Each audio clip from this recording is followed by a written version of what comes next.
la gran mentira de la que ha sido víctima la humanidad, y hacía referencia a las muchas religiones que tienen millones y millones y cada vez más de devotos. Bueno, es una conclusión a la que se llega después de tanta investigación y de mucha reflexión, y hay muchas personas que llegan a esa misma conclusión sin necesidad de demasiadas reflexiones. ¿Por qué?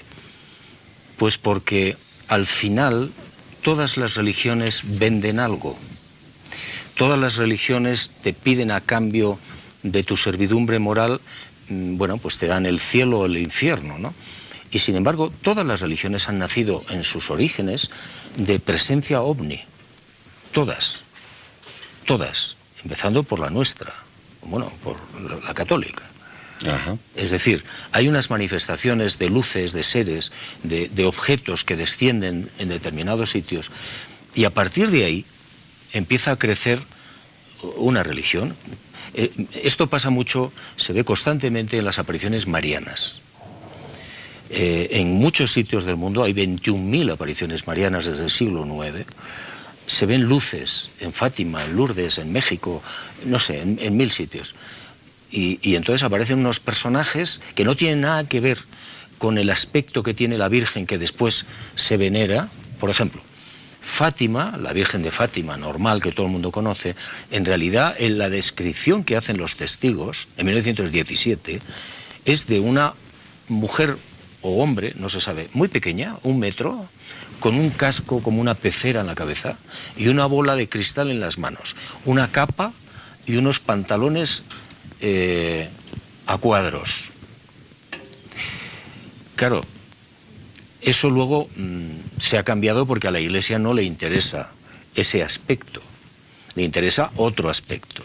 Bueno, esto ha ocurrido siempre, en todas las religiones, y no digamos con el Islam. Es terrorífico.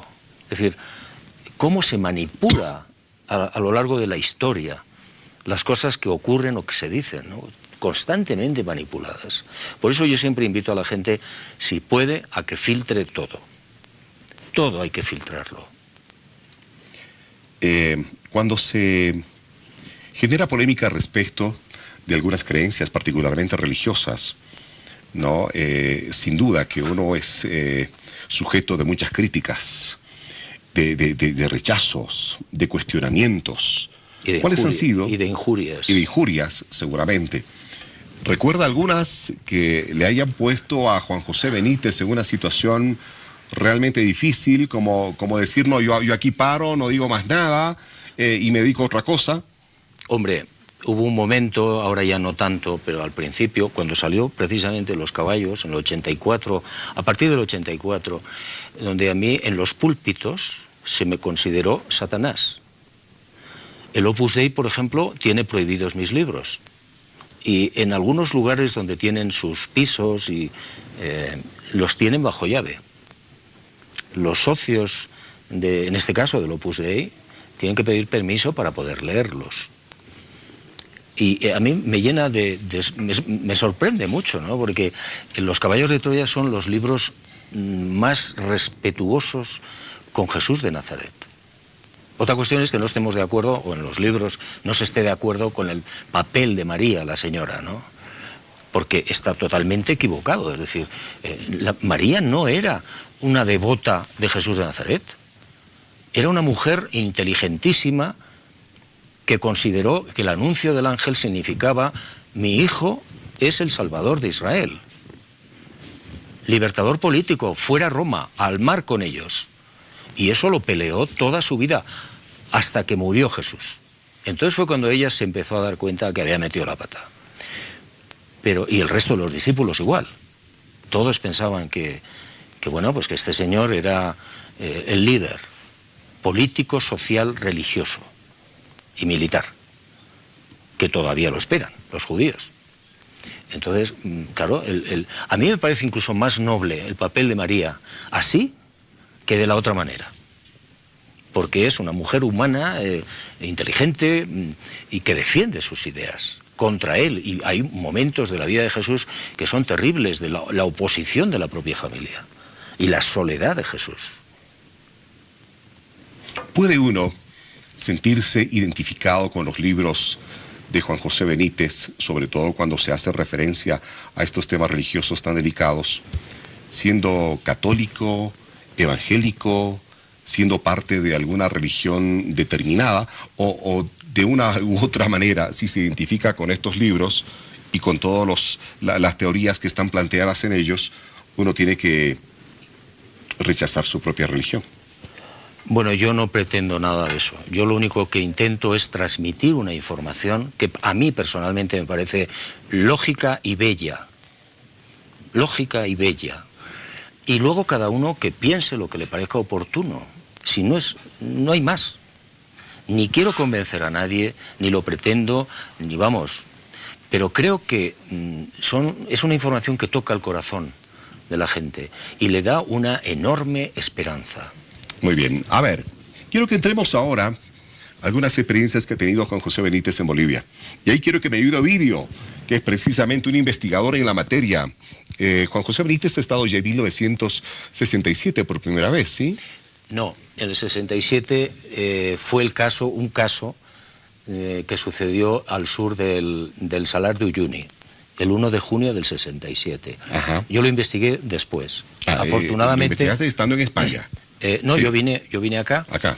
Y localicé, después de bastantes complicaciones, a la testigo principal. Valentina se llamaba ella. Valentina. Y Valentina Flores. Y era una india, vivía cerca de un pueblecito que se llama Atocha, al sur. Entonces Atocha está en el sur de Potosí, evidentemente. Sí. Y esta mujer, en el año 67, con un niño a la espalda, fue al lugar donde tenían guardando el ganado, las ovejas. Eran unos corrales redondos de piedra. ¿Y cuál no sería su sorpresa de día, cuando ve... Ella lo describía con sus palabras, a un señor muy bajito en una silla que volaba y se aleja. Pero quedó otro que estaba dentro del corral matándole las ovejas. 63 ovejas, todas muertas, todas sin sangre. Y la pobre mujer agarró un palo, se fue para mi primo y le rompió, yo no sé si el brazo o la mano. Bueno, el tipo salió de allí como pudo, con la silla que volaba. Y bueno, pues imagínate, ¿no? La gente del pueblo fue a Oruro, dio cuenta de lo que había pasado y entonces los militares nombraron un destacamento, una comisión y fueron al sitio. Y efectivamente estaban las ovejas muertas, la sangre en las piedras del señor. Yo luego interrogué a los militares y me dijeron que en realidad habían ido porque pensaban que el Che Guevara estaba por allí. Respecto de muchas críticas, de rechazos, de cuestionamientos. ¿Cuáles han sido? Y de injurias. Y de injurias, seguramente. ¿Recuerda algunas que le hayan puesto a Juan José Benítez en una situación realmente difícil, como decir, no, yo aquí paro, no digo más nada y me dedico a otra cosa? Hombre, hubo un momento, ahora ya no tanto, pero al principio, cuando salió precisamente Los Caballos, en el 84, a partir del 84, donde a mí en los púlpitos se me consideró Satanás. El Opus Dei, por ejemplo, tiene prohibidos mis libros. Y en algunos lugares donde tienen sus pisos los tienen bajo llave. Los socios, en este caso del Opus Dei, tienen que pedir permiso para poder leerlos. Y a mí me llena me sorprende mucho, ¿no? Porque Los Caballos de Troya son los libros más respetuosos con Jesús de Nazaret. Otra cuestión es que no estemos de acuerdo, o en los libros no se esté de acuerdo con el papel de María, la señora, ¿no? Porque está totalmente equivocado. Es decir, María no era una devota de Jesús de Nazaret. Era una mujer inteligentísima que consideró que el anuncio del ángel significaba: mi hijo es el Salvador de Israel. Libertador político, fuera Roma, al mar con ellos. Y eso lo peleó toda su vida, hasta que murió Jesús. Entonces fue cuando ella se empezó a dar cuenta que había metido la pata. Y el resto de los discípulos igual. Todos pensaban que bueno, pues que este señor era el líder político, social, religioso y militar. que todavía lo esperan, los judíos. Entonces, claro, a mí me parece incluso más noble el papel de María así que de la otra manera. Porque es una mujer humana, inteligente y que defiende sus ideas contra él. Y hay momentos de la vida de Jesús que son terribles, de la oposición de la propia familia y la soledad de Jesús. ¿Puede uno sentirse identificado con los libros de Juan José Benítez, sobre todo cuando se hace referencia a estos temas religiosos tan delicados, siendo católico, evangélico, siendo parte de alguna religión determinada, o de una u otra manera, si se identifica con estos libros y con todas las teorías que están planteadas en ellos, uno tiene que rechazar su propia religión? Bueno, yo no pretendo nada de eso. Yo lo único que intento es transmitir una información que a mí personalmente me parece lógica y bella. Lógica y bella. Y luego cada uno que piense lo que le parezca oportuno. Si no es, no hay más.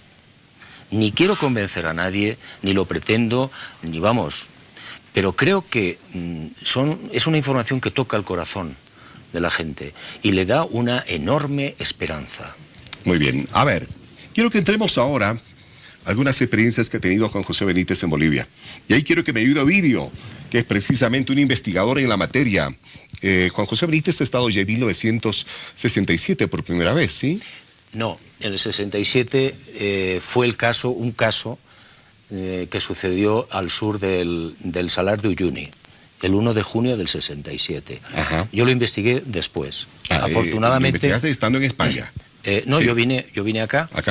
Y localicé, después de bastantes complicaciones, a la testigo principal. Valentina se llamaba ella. Valentina. La gran mentira de la que ha sido víctima la humanidad, y hacía referencia a las muchas religiones que tienen millones y millones y cada vez más de devotos. Bueno, es una conclusión a la que se llega después de tanta investigación y de mucha reflexión. Y hay muchas personas que llegan a esa misma conclusión sin necesidad de demasiadas reflexiones. ¿Por qué? Pues porque al final todas las religiones venden algo. Todas las religiones te piden a cambio de tu servidumbre moral, bueno, pues te dan el cielo o el infierno, ¿no? Y sin embargo, todas las religiones han nacido en sus orígenes de presencia ovni. Todas. Todas. Empezando por la nuestra. Bueno, por la católica. Ajá. Es decir, hay unas manifestaciones de luces, de seres, de objetos que descienden en determinados sitios, y a partir de ahí empieza a crecer una religión. Esto pasa mucho, se ve constantemente en las apariciones marianas. En muchos sitios del mundo hay 21.000 apariciones marianas desde el siglo IX. Se ven luces en Fátima, en Lourdes, en México, no sé, en 1000 sitios. Y entonces aparecen unos personajes que no tienen nada que ver con el aspecto que tiene la Virgen que después se venera. Por ejemplo, Fátima, la Virgen de Fátima, normal, que todo el mundo conoce, en realidad en la descripción que hacen los testigos, en 1917, es de una mujer o hombre, no se sabe, muy pequeña, 1 metro, con un casco como una pecera en la cabeza y una bola de cristal en las manos, una capa y unos pantalones a cuadros. Claro, eso luego se ha cambiado porque a la Iglesia no le interesa ese aspecto, le interesa otro aspecto. Bueno, esto ha ocurrido siempre, en todas las religiones, y no digamos con el Islam. Es terrorífico. Es decir, cómo se manipula a lo largo de la historia las cosas que ocurren o que se dicen, ¿no? Constantemente manipuladas. Por eso yo siempre invito a la gente, si puede, a que filtre todo. Todo hay que filtrarlo. Cuando se genera polémica respecto de algunas creencias, particularmente religiosas, ¿no? Sin duda que uno es sujeto